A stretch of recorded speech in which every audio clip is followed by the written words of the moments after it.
Hello दोस्तों, कैसे हैं आप लोग। उम्मीद करते हैं अच्छे होंगे। दोस्तों, इस वीडियो में science previous year paper solution देखने वाले हैं, तो आप लोग लास्ट तक जरूर बने रहिएगा। यह वीडियो बीपीएससी टी 4.0 के लिए अत्यंत आवश्यक है। देखिए, यह पेपर जो है 9/12/2023 को पूछा गया था। ठीक है, 9/12/2023 को पूछा गया था। तो इस पेपर का सोल्यूशन हम लोग देखने वाले हैं, तो आप लोग लास्ट तक जरूर बने रहिएगा।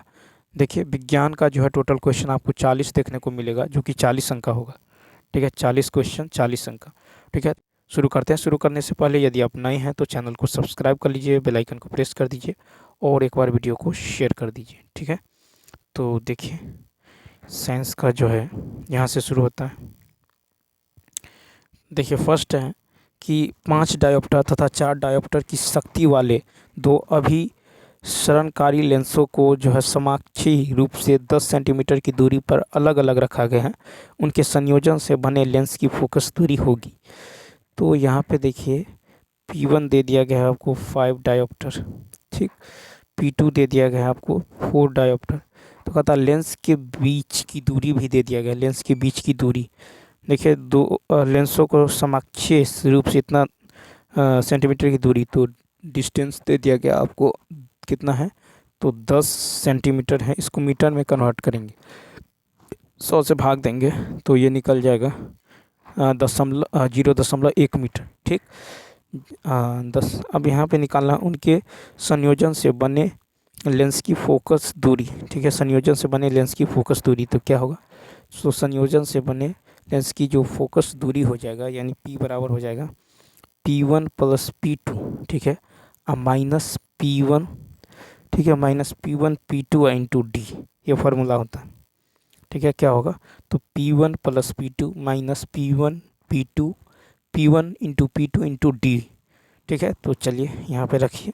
तो P1 है 5, P2 है 4, माइनस P1 है 5, P2 है 4 और D कितना है, D है 0.1। ठीक है, इसको सॉल्व करेंगे तो कितना होगा, 5 4 9, 9 माइनस 4 5 20। ठीक है, कितना हो जाएगा, 2 हो जाएगा दशमलव, ये है दशमलव, 4 5 20। देखिए, दशमलव उड़ाएंगे, 5 दूनी 10, 2 दूनी 4। ठीक है, तो 9 में से 2 गया तो कितना हो गया, 7 हो गया। यहाँ कितना हो गया, तो P का मान निकल गया आपको, P का मान निकल गया 7। लेकिन निकालना है फोकस दूरी। अब फोकस दूरी क्या होता है, F बराबर 1/P। क्योंकि P बराबर 1/F होता है, तो यहाँ से हम F बराबर क्या लिख सकते हैं, ना 1/P। तो ये हो जाएगा 1/7। F बराबर 1/7 कहे तो 1/7। और देखिए, इसको सेंटीमीटर में कन्वर्ट करेंगे तो फिर 100 से गुना करना पड़ेगा। तो 100/7 यानी कितना होता है, 14.29 सेंटीमीटर। ठीक है, 14.29 सेंटीमीटर। ठीक है, तो इसका देखिए, आयोग के अनुसार इसका उत्तर 2 है। ठीक है, आयोग के अनुसार इसका उत्तर 2 है, जबकि इसका सही उत्तर होना चाहिए आपको 5 होगा। ठीक है, 5 होगा। नेक्स्ट, अब देखिए, कहता है 220 वोल्ट लाइन पर एक आदर्श ट्रांसफार्मर का उपयोग जो है 110 वोल्ट पर 2 एम्पीयर धारा के लिए जो है किया जाता है, तथा ट्रांसफार्मर की प्राथमिक कुंडली में बहने वाली धारा है। तो यहाँ पे यदि आप गौर करेंगे तो इसका राइट आंसर तो हो जाएगा आपको 1 एम्पीयर हो जाएगा। ठीक है, कितना हो जाएगा, 1 एम्पीयर। तो एक आदर्श ट्रांसफार्मर में प्रवाहित होने वाली धारा की गणना, ठीक है, सूत्र का प्रयोग करके आप कर सकते हैं। चूँकि देखिए, यहाँ पे होता है आपको 1, यहाँ पे हो जाएगा जो है 1P। ठीक है, इंटू यहाँ होता है 1P into IP into VP बराबर होता है IS इंटू VS। ठीक है, या नहीं तो ऐसे समझिए कि IP इंटू, ठीक है, कितना होगा, तो VP कितना है 0, VP है 220 वोल्ट, तो 220 वोल्ट बराबर हो जाएगा 2 एम्पियर। ठीक है, 2 एम्पियर गुना में 2 एम्पियर गुना में 110 वोल्ट। ठीक है, कितना हो जाएगा, तो 110 वोल्ट हो जाएगा। ठीक है, 110 वोल्ट होने वाला है। तो यहाँ से सॉल्व कीजिए, ये कट जाएगा, ये कट जाएगा आपको 2 मरतबे। ठीक, 2 मरतबे कट जाएगा और ये 2 भी कट जाएगा। तो कितना निकल गया है, 1। तो IP निकल गया 1 एम्पियर। तो यहाँ पे फर्स्ट ऑप्शन क्या होगा, राइट आंसर होने वाला है। ठीक है, तो यहाँ पे आपको कहता है कि प्राथमिक कुंडली में बहने वाली धारा, ठीक है। तो इस तरह से आप बनाएंगे, ठीक है। तो धारा निकल जाएगा, ठीक है। तो इतना कहता है इतना लाइन पर एक आदर्श ट्रांसफार्मर का उपयोग किया जाता है और इतना वोल्ट पर 2 एम्पीयर धारा के लिए जो है के लिए किया जाता है। इस ट्रांसफार्मर की प्राथमिक कुंडली में बहने वाली धारा क्या होगा? तो डायरेक्ट निकाल सकते हैं कितना, 110 गुने 2 एम्पियर बाय कितना, 220, ठीक है। ये 2 से कट जाएगा 1। नेक्स्ट क्वेश्चन देखिए, कहता एक समान चुंबकीय क्षेत्र में एक आवेशित कण के मार्ग की वक्रता त्रिज्या को सीधा अनुपात है।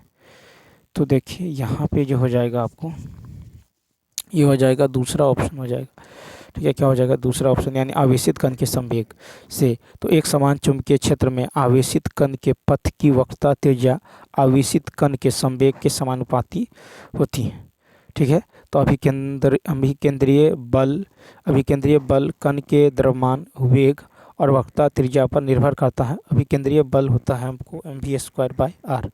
चुंबकीय बल के जो है आवेग चुंबकीय क्षेत्र की शक्ति और कण के वेग और चुंबकीय क्षेत्र के बीच के जो है कोण पर निर्भर करता है, ठीक है। चूँकि इस मामले में चुंबकीय बल अभिकेंद्रीय बल के रूप में कार्य करता है, हम जो है 2 समीकरणों को बराबर कर सकते हैं, ठीक है।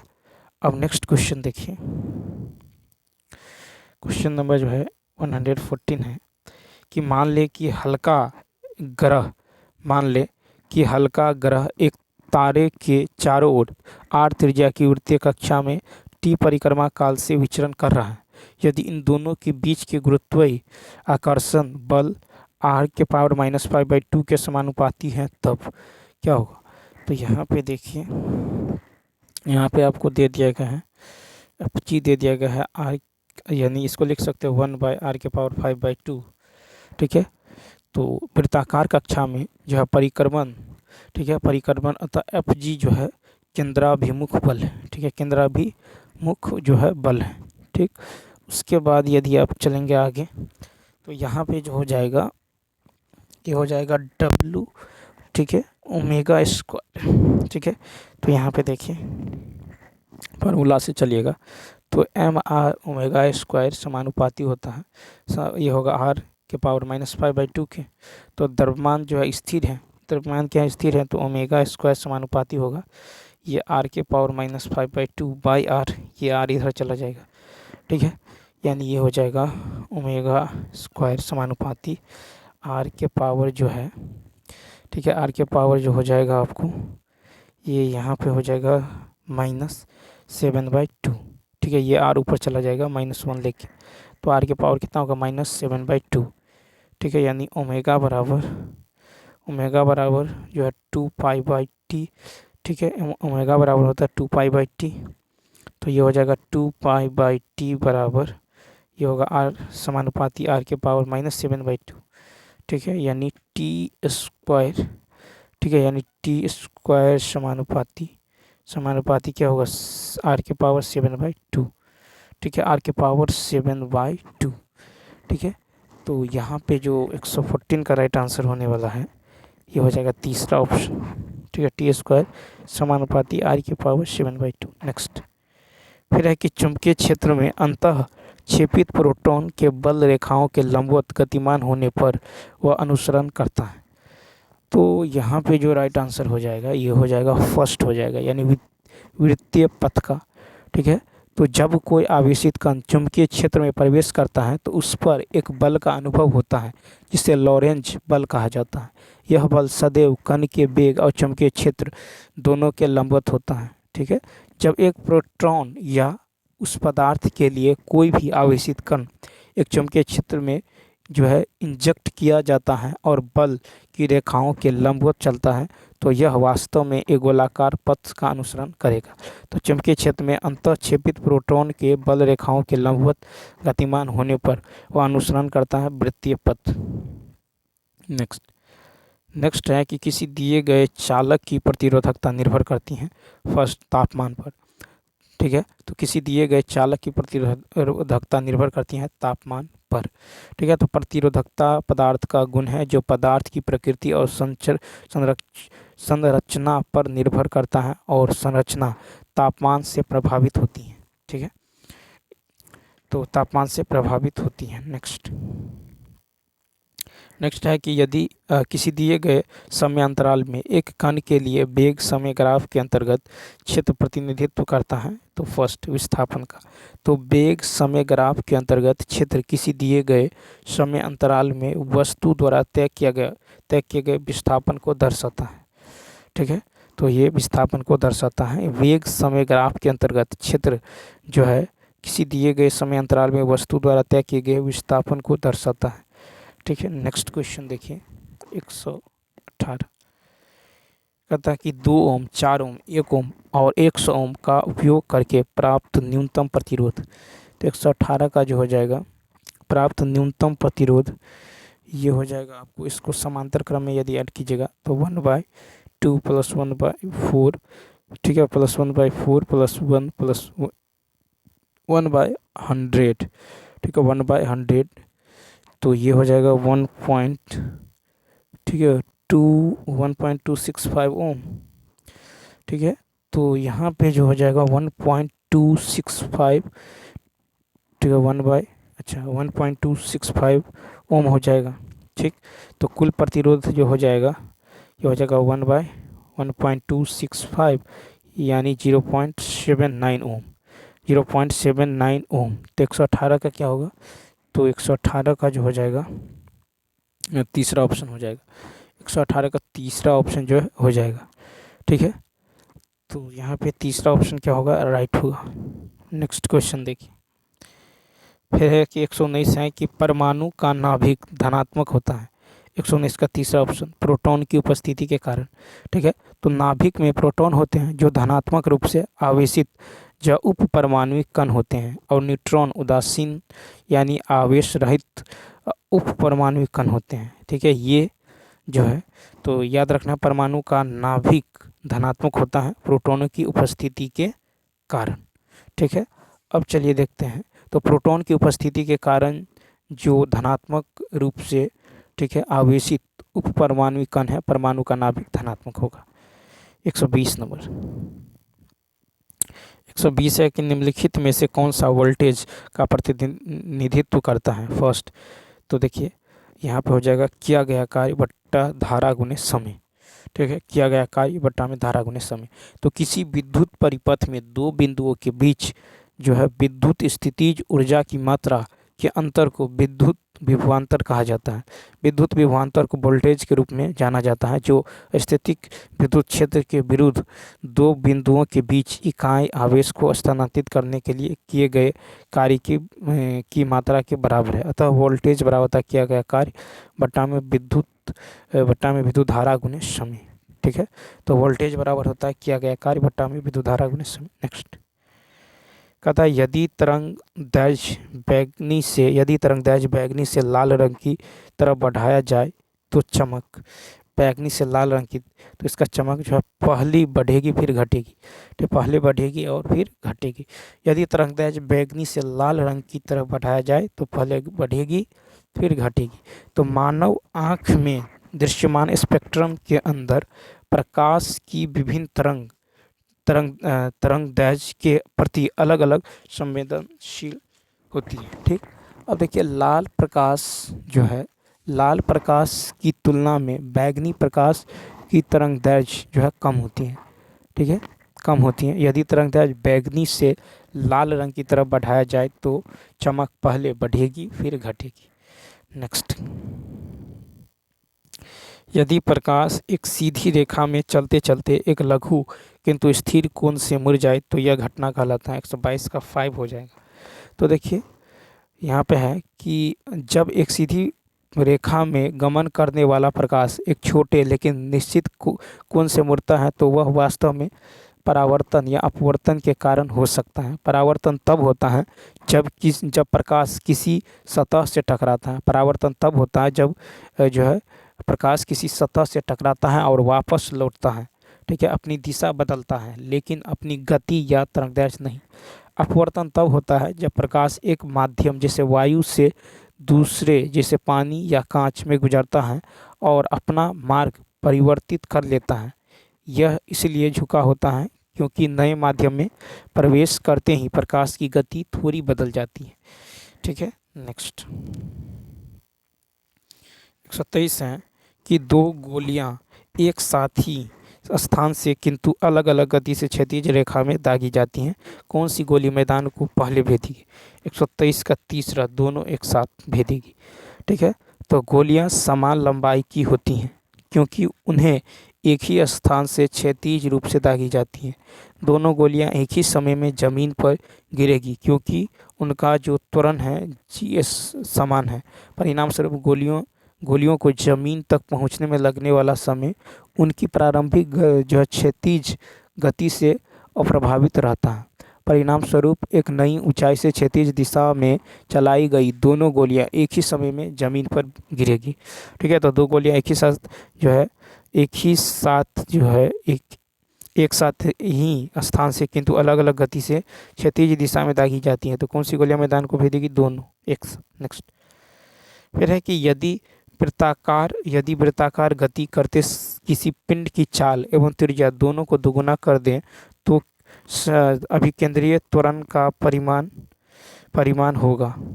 124 का तीसरा ऑप्शन दोगुना हो जाए। ठीक है, तो जब वृत्ताकार पथ पर घूम रहे किसी पिंड की गति और त्रिज्या दोनों दोगुनी हो जाती हैं तो उसके अभिकेंद्रीय त्वरण का परिमाण वास्तव में दोगुना हो जाता है। ठीक है, वास्तव में क्या हो जाता है? दोगुना हो जाता है। ठीक है, तो याद रखना, यदि वृत्ताकार गति करते किसी पिंड की चाल एवं त्रिज्या दोगुना कर दिया जाए तो अभिकेंद्रीय त्वरण का मान दोगुना हो जाएगा। ठीक है, दोगुनी गति और त्रिज्या के संयुक्त प्रभाव के कारण अंतिम अभिकेंद्रीय त्वरण प्रारंभिक अभिकेंद्रीय त्वरण से दोगुना होगा। नेक्स्ट फिर है कि कौन सी अभिक्रिया विस्थापन अभिक्रिया दर्शाती है? तो 125 का हो जाएगा तीसरा ऑप्शन। ठीक है, 2Na + 2H2O 2NaOH + H2। ठीक है, तो देखिए विस्थापन प्रतिक्रिया वह होती है जिसमें एक अणु में परमाणु या परमाणुओं का एक समूह दूसरे परमाणु द्वारा विस्थापित हो जाता है। ठीक है, तो सोडियम और जल के बीच जो है सोडियम हाइड्रोक्साइड और हाइड्रोजन गैस बनाने की जो है प्रतिक्रिया विस्थापन प्रतिक्रिया का एक उदाहरण है। 2Na + 2H2O ये बनेगा 2NaOH + H2। नेक्स्ट कहता है कि क्यों मुख्य रूप से कार्बन सहसंयोजक बंधन द्वारा यौगिक बनता है? 126 का 4 हो जाएगा। ठीक है, मुख्य रूप से कार्बन सहसंयोजक बंधन द्वारा यौगिक बनता है तो इसका 4 हो जाएगा, उपयुक्त में से एक से अधिक। ठीक है, तो कार्बन के संयोजक बंधन बनाने का कारण मुख्य रूप से बंधन परमाणुओं के बीच जो है इलेक्ट्रोनेगेटिविटी यानी विद्युत ऋणात्मकता अंतर है। कार्बन के संदर्भ में इसके बाहरी कक्षा में 4 इलेक्ट्रॉन होते हैं और उत्कृष्ट गैस विन्यास प्राप्त करने के लिए 4 इलेक्ट्रॉनों को प्राप्त करने या देने की आवश्यकता होती है यदि इसे इलेक्ट्रॉनों को प्राप्त करना या होना होता है। ठीक, तो कार्बन मुख्य रूप से सहसंयोजक बंधन द्वारा यौगिक बनाता है। ठीक है, नेक्स्ट है कि सोडियम कार्बोनेट एक क्षारक लवण है क्योंकि यह लवण है। तो 127 का तीसरा ऑप्शन हो जाएगा कमजोर अम्ल तथा प्रबल क्षार। ठीक है, सोडियम कार्बोनेट एक क्षारक लवण है क्योंकि कमजोर अम्ल तथा प्रबल क्षार है। ठीक है, तो 127 का जो हो जाएगा तो सोडियम कार्बोनेट Na2CO3 एक क्षारीय लवण है क्योंकि यह एक दुर्बल अम्ल और प्रबल क्षार से प्राप्त लवण है।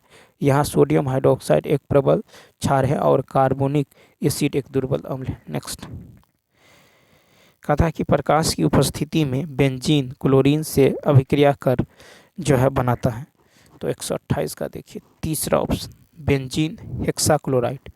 ठीक है, तो 128 का होगा तीसरा।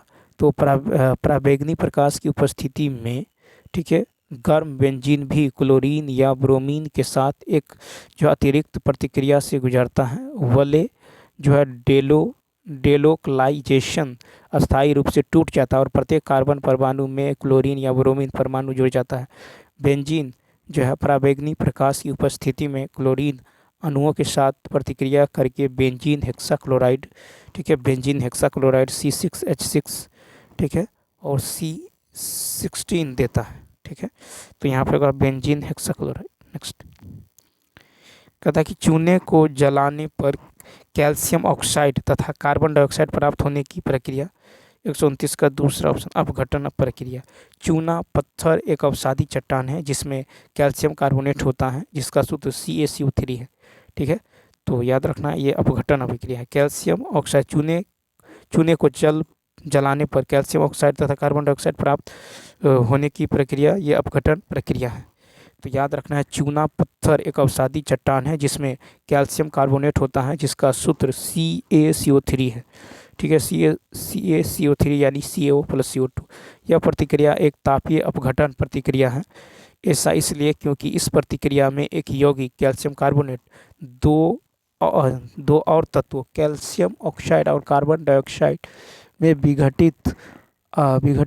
विखंडित हो जाता है, ठीक है, जब एकल यौगिक को उच्च तापमान पर गर्म किया जाता है। नेक्स्ट है कि एक घोल कुचले हुए अंडे के छिलके के साथ प्रतिक्रिया करके एक गैस देता है जो चूने के पानी को दूधिया बना देता है। तो इसका राइट आंसर 130 का हो जाएगा दूसरा ऑप्शन HCl, ठीक है। तो देखिए अंडे के छिलके कैल्शियम कार्बोनेट से बने होते हैं और वह गैस जो चूने के पानी को दूधिया बना देता है यह कार्बन डाइऑक्साइड है। कैल्शियम कार्बोनेट पर एसिड की क्रिया से कार्बन डाइऑक्साइड गैस बनती है, इसलिए घोल में हाइड्रोक्लोरिक एसिड यह HCl होता है। नेक्स्ट कहता है NaOH के 10 मिलीलीटर घोल को दिए HCl के 8 मिलीलीटर घोल द्वारा पूरी तरह से उदासीन पाया जाता है। यदि हम NaOH के समान घोल को 20 मिलीलीटर लेते हैं तो इसे उदासीन करने के लिए जो है HCl की आवश्यक मात्रा, ठीक है। तो यहाँ पे जो है HCl की आवश्यक मात्रा क्या होगी, तो यहाँ पे आप गौर करेंगे तो ये हो जाएगा। तो देखिए NaOH और HCl के बीच उदासीनीकरण प्रतिक्रिया 1:1 है, ठीक है। कितना 1:1। NaOH को उदासीन करने के लिए आवश्यक HCl की मात्रा उपयोग किए गए NaOH की मात्रा के सीधे आनुपातिक होती हैं, ठीक है। तो इसलिए यहाँ पे NaOH के 10 मिलीलीटर को उदासीन करने के लिए 8 मिलीलीटर HCl को 8 मिलीलीटर HCl की आवश्यकता होती है तो NaOH के 20 मिलीलीटर को पूर्ण उदासीनीकरण के लिए HCl की दोगुनी मात्रा की आवश्यकता होगी, ठीक है। NaOH के समान घोल के 20 जो है ml को प्रभावहीन करने के लिए आवश्यक HCl की घोल की मात्रा जो होगी ये हो जाएगा आपको, देखिए ये हो जाएगा 8, ठीक है। ये होगा 8 × 20, ठीक है, 8 × 20 और जो है 8 × 20 बाई 8 × 20 बाई 10, ठीक है। NaOH के 10 मिलीलीटर घोल को दिए HCl के 8 मिलीलीटर घोल द्वारा पूरी तरह से उदासीन पाया जाता है। यदि NaOH के समान घोल का 20 मिलीलीटर लेते हैं तो ये होगा 8 × 20/10, कट जाएगा कितना होगा 16 मिलीलीटर, ठीक है। इसलिए समान NaOH के घोल के 20 मिलीलीटर को प्रभावहीन करने के लिए समान HCl के 16 मिलीलीटर आवश्यकता होती है, ठीक है। तो यहाँ पे राइट आंसर क्या होगा 131 का जो राइट आंसर होने वाला है ये हो जाएगा आपको 131 का हो जाएगा 5। नेक्स्ट pH पेपर पर तरल नमूने की एक बूंद डाली गई है, यह देखा गया है कि pH पेपर का रंग नीला हो जाता है। तो तरल नमूना 132 का तीसरा ऑप्शन सोडियम बाइकार्बोनेट घोल, ठीक है। तो लिटमस घोल का उपयोग किसी पदार्थ की अम्लीय और क्षारीय विशेषता का पता लगाने के लिए किया जाता है। अम्लीय परिस्थितियों में नीला लिटमस पेपर लाल हो जाता है जबकि लाल लिटमस पेपर यानी क्षारीय स्थिति में नीला हो जाता है। तरल का नमूना सोडियम बाइकार्बोनेट NaHCO3 घोल का है। यह एक क्षारीय घोल है, इसलिए यह pH पेपर को नीला कर देता है। ठीक है, तो सोडियम बाइकार्बोनेट। नेक्स्ट कहता है कि टमाटर में कौन सा अम्ल पाया जाता है। टमाटर में कौन सा अम्ल पाया जाता है? तो देखिए यहाँ पे जो होगा 133 का दूसरा ऑप्शन, ऑक्जेलिक अम्ल। ठीक है, तो याद रखना है कि टमाटर जो है ऑक्जेलिक एसिड का एक उत्कृष्ट प्राकृतिक स्रोत है। ठीक है, तो यहाँ पे राइट आंसर हो जाएगा आपको ऑक्जेलिक अम्ल। नेक्स्ट है Na2CO3 इंटू 10H2 को क्या कहा जाता है? 134 का तीसरा ऑप्शन, धोने का सोडा। तो देखिए सोडियम कार्बोनेट, जिसे वॉशिंग सोडा भी कहा जाता है, इसका सूत्र होता है Na2CO3 into 10H2। Washing soda को सॉल्वे की प्रक्रिया के माध्यम से संश्लेषित किया जाता है। इसका उपयोग बल की अस्थायी और अस्थायी कठोरता को दूर करने के लिए किया जाता है। इनका उपयोग जो है कांच, साबुन और कागज के निर्माण में किया जाता है। नेक्स्ट कथा रसायन विज्ञान में pKa का अर्थ है।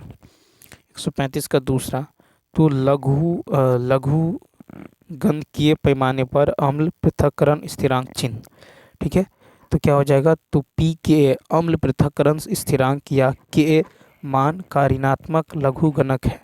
एसिड पृथक्करण स्थिरांक जिसे Ka द्वारा निरूपित किया जाता है, एसिड की पृथक्करण प्रतिक्रिया का संतुलन स्थिरांक है। यह संतुलन स्थिरांक किसी घोल में एसिड की शक्ति का एक संख्यात्मक प्रतिनिधित्व करता है। ठीक है, Ka को अक्सर मोल पर लीटर इकाइयों में दर्शाया जाता है। ठीक है, pKa एक प्रबल अम्ल को इंगित करता है। ठीक है, तो यहाँ पे दूसरा ऑप्शन यानी लघु गणीय पैमाने पर अम्ल पृथक्करण स्थिरांक चिन्ह। नेक्स्ट रंगहीन स्पीसीज हैं। तो रंगहीन स्पीसीज 136 का तीसरा ऑप्शन, Na3VO4। ठीक है, तो क्या होगा? तो सोडियम ऑर्थोवेनाइडेट। ठीक है, सोडियम ऑर्थोवेनाइडेट रासायनिक सूत्र Na3VO4 के साथ अकार्बनिक यौगिक है। ठीक, नेक्स्ट देखिए, फिर कौन सी धातु कौन सी धातु जर्मन सिल्वर का हिस्सा है? 137 का 4। ठीक है, तो जर्मन सिल्वर तांबे, जस्ता और निकेल का एक मिश्र धातु है, जिसमें कभी कभी सीसा और टिन भी होता है। ठीक है, जिसमें कभी कभी सीसा और टिन भी होता है। तो जर्मन सिल्वर तांबे, जस्ता और निकेल का एक मिश्र धातु है, जिसमें कभी कभी सीसा और टिन भी होता है। ठीक है, अब देखिए नेक्स्ट क्वेश्चन देखिए 138 है कि कोलबे की विद्युत अपघट्य विधि किस पर लागू हो सकती है? तो 138 का हो जाएगा आपको कोलबे की विद्युत अपघट्य, 138 का 4। ठीक है, तो कोलबे की इलेक्ट्रोलाइटिक विधि इलेक्ट्रोलिसिस पर कार्बोनिक, ठीक है, कार्बोक्सिलिक एसिड के पोटेशियम जो है स्लेट के सोडियम का एक जलीय घोल एनोड पर जो है कार्बन परमाणुओं की सम संख्याओं युक्त जो है अल्केन देता है। ठीक है, नेक्स्ट क्वेश्चन देखिए, नेक्स्ट है कि पत्ती की कोशिकाओं में प्रकाश संश्लेषण का मुख्य स्थान। तो 139 का तीसरा ऑप्शन, हरित लवक। तो वह प्रक्रिया जिसके द्वारा हरे पौधे सूर्य के प्रकाश की ऊर्जा, ठीक है, क्लोरोफिल की उपस्थिति में का उपयोग करके जो है कार्बन डाइऑक्साइड और जल से अपना भोजन जिसे ग्लूकोज बनाते हैं, प्रकाश संश्लेषण कहलाती है। क्लोरोफिल हरित लवक पौधे की कोशिकाओं में पाए जाने वाले विशेष अंग हैं, जिनमें क्लोरोफिल वर्णहरित होता है और यह वर्णक जो पौधों को जो हरा रंग देता है। ठीक है, उसके बाद है क्लोरोप्लास्ट के चारों ओर एक जो है दोहरी झिल्ली होती हैं और यह तीसरी आंतरिक झिल्ली होती हैं जिसे थाइलाकोइड झिल्ली कहा जाता है, जो कोशिकांग के भीतर लंबी परतों में मुड़ जाती है। नेक्स्ट क्वेश्चन देखिए, क्वेश्चन नंबर 140। नेक्स्ट है कि भोजन नली की दीवार के संकुचन एवं विस्तार संचलन को कहते हैं। 140 का तीसरा ऑप्शन यानी पेरिस्टेल्टिक संचलन। पेरिस्टेल्टिक कंपन आमतौर पर जो है ग्रास नली में होती हैं, जिसे आहार नाल भी कहा जाता है। ठीक है। अब देखिए कि पेट में ये गतिविधियां जो है निगले गए भोजन को मथती हैं और भोजन को पाचक रसों के साथ मिलाने में मदद करती हैं। तो भोजन नली की दीवार के संकुचन एवं विस्तार संचलन को पेरिस्टाल्टिक संचलन कहते हैं। मनुष्यों में गुर्दे को मूत्राशय से जोड़ने वाली नलिका है। दूसरा ऑप्शन मूत्रवाहिनी। मनुष्यों में उत्सर्जन प्रणाली में किडनी की एक जोड़ी, मूत्रवाहिनी की एक जोड़ी, एक मूत्राशय और एक मूत्रमार्ग होती हैं। ठीक है। यह मूत्राशय में जमा होता है और मूत्रमार्ग नामक यह मांसपेशीय नली के अंत में मूत्र द्वारा जो है माध्यम से बाहर निकल जाता है। ठीक है। जल में घुले अपशिष्ट पदार्थ मूत्र के रूप में बाहर निकलते हैं। किडनी से मूत्र ट्यूब जैसी मूत्रवाहिनी के माध्यम से मूत्राशय में जाता है। ठीक है। तो कहता है गुर्दे को, मनुष्य में गुर्दे को मूत्राशय से जोड़ने वाली नलिका है मूत्रवाहिनी। नेक्स्ट है अवलवन जलीय पौधे एवं जानवरों के जीवन के लिए सबसे उपयुक्त पीएच परास है 142 का 3, 6.5 से 7.5। तो पीएच किसी घोल की अम्लीय या क्षारीय प्रकृति को दर्शाता है। हाइड्रोजन आयन की सांद्रता जितनी अधिक होती है पीएच मान उतना ही कम होगा। किसी जो है उदासीन विलयन का पीएच मान 7 होता है। पीएच पैमाने पर 7 से कम मान एक अम्लीय घोल का प्रतिनिधित्व करता है, जबकि 7 से अधिक पीएच मान वाला घोल क्षारीय घोल का प्रतिनिधित्व करता है। ठीक है। तो मीठे पानी के पौधे और जानवरों के अस्तित्व के लिए जल निकाय का पीएच वैल्यू 6 से 5 या 7 से 5 की सीमा में होना चाहिए। ठीक है। अब देखिए पीएच मान सर्वप्रथम सोरेनसन ने दिया था, जो 0 से 14 के बीच होता है। 0 पदार्थ की सर्वाधिक अम्लीयता तथा 14 पदार्थ की सर्वाधिक क्षारीयता को दर्शाता है। तो यहाँ है अवलवन जलीय पौधे एवं जानवरों के जीवन के लिए जो है सबसे उपयुक्त पीएच परास है 6.5 से 7.5। नेक्स्ट है कि कच्चा हरा फल पकाने पर रंग बदल लेता है, इसका कारण तीसरा ऑप्शन क्लोरोप्लास्ट। ठीक है। क्लोरोप्लास्ट क्रोमोप्लास्ट में बदल जाता है। ठीक है। तो क्रोमोप्लास्ट कैरोटीनॉइड युक्त प्लास्टिड हैं। ये कैरोटीनॉइड नारंगी या पीले रंग के हो सकते हैं। ठीक है। उसमें क्लोरोफिल की जो है कमी होती है, फिर भी वे कई अन्य रंग उत्पन्न करते हैं। फलों के पकने की प्रक्रिया क्लोरोप्लास्ट के क्रोमोप्लास्ट में बदलने के कारण होती है। ठीक है। अब देखिए गाजर का नारंगी रंग क्रोमोप्लास्ट की उपस्थिति के कारण होता है। क्रोमोप्लास्ट कई रंगीन फलों और फूलों को रंग प्रदान करते हैं। तो क्लोरोप्लास्ट क्रोमोप्लास्ट में बदल जाता है, क्लोरोप्लास्ट क्रोमोप्लास्ट में बदल जाता है। नेक्स्ट, अमीबा में भोजन का पाचन होता है। फर्स्ट, खाद्य रिक्तिका में। तो अमीबा एक कोशिकीय प्रोटोजोआ है जिसका पाचन खाद्य रिक्तिका में होता है। ठीक है। खाया गया भोजन जो फागोसाइटोसिस की प्रक्रिया के माध्यम से स्टूडोपीडिया द्वारा निगल लिया जाता है। खाद्य रिक्तिका फिर लाइसोसोम के साथ मिलकर जो फार्गोलिसोसोम बनाती हैं, जिसमें भोजन के कणों को तोड़ने के लिए आवश्यक एंजाइम होते हैं। निम्नलिखित में से कौन सा पौधे में रसधानी का कार्य नहीं है? तो दूसरा ऑप्शन, वे कोशिका विभाजन की प्रक्रिया में सहायता करते हैं। ठीक है। तो रसधानी जो है कोशिका द्रव में पाए जाने वाला झिल्ली जो है बद्ध स्थान होता है। इसमें जल, रस, उत्सर्जित उत्पाद और अन्य सामग्री होती हैं जो कोशिका के लिए उपयोगी नहीं होती हैं। ठीक है। तो रसधानियों का मुख्य जो कार्य है वो कोशिका में भोजन का भंडारण करना है। ठीक है। वे कोशिका विभाजन की प्रक्रिया में सहायक करते हैं।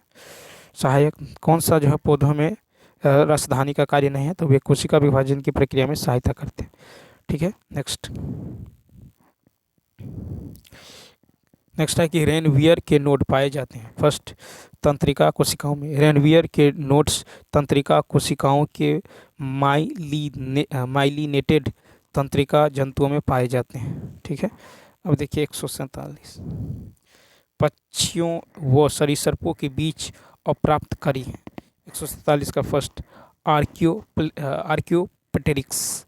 आर्कियोप्टेरिक्स पक्षी जैसे डायनासोरों की एक प्रजाति है जो नन एवियन पंख वाले डायनासोर और आधुनिक पक्षियों के बीच संक्रमण कालीन है। पहली बार 1861 में सरीसृप और पक्षियों के बीच लुप्तकरी के रूप में वर्णित किया गया था और फिर डायनासोर और पक्षियों के बीच एक लुप्तकरी के रूप में वर्णित किया गया। नेक्स्ट कहता डेंगू बुखार का कारण है।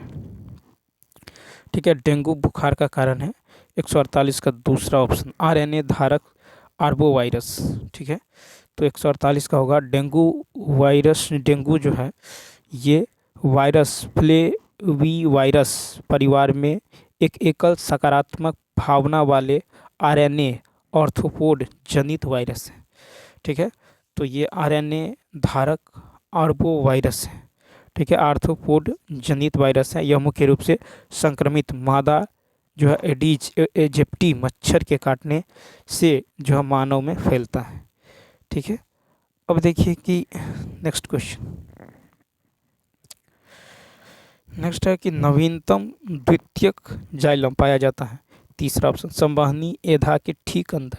संवहनी पौधों में जाइलम एक प्रकार जल ऊतक है जो जड़ों से पत्तियों तक जल और पोषक तत्वों को पहुंचाता है। प्राथमिक जाइलम जो है प्रोकैम्बियम से उत्पन्न होता है जबकि द्वितीयक जाइलम संवहनी कैम्बियम में विकसित होता है। 150 नंबर देखिए, 150 है कि तिलचट्टा में मैलपीगी नलिकाओं द्वारा निम्नलिखित में से कौन सा कार्य किया जाता है। तो 150 का होगा फर्स्ट उत्सर्जन। तो मैलपीगी नलिकाएं तिलचट्टे में मौजूद उत्सर्जन अंग है। यह मध्य आंत और पश्च आंत के जंक्शन पर होता है। मैलपीगी नलिकाओं की इस प्रणाली में शाखित कोशिकाएं पाई जाती हैं और ये जो है नलिकाएं कॉकरोच को आहार नाल से फैली होती हैं। ठीक है, और जो है तो याद रखना है कि मैलपीगी नलिकाओं द्वारा निम्नलिखित में से कौन सा कार्य किया जाता है, तो उत्सर्जन किया जाता है। ठीक है, तो मैलपीगी नलिकाएं तिलचट्टे में मौजूद उत्सर्जन अंग है। तो चलिए दोस्तों, इस वीडियो में इतना ही। यदि यह वीडियो अच्छा लगा हो तो लाइक शेयर और सब्सक्राइब करना ना भूलिए। तो चलिए मिलते हैं नेक्स्ट वीडियो में। Thanks for watching.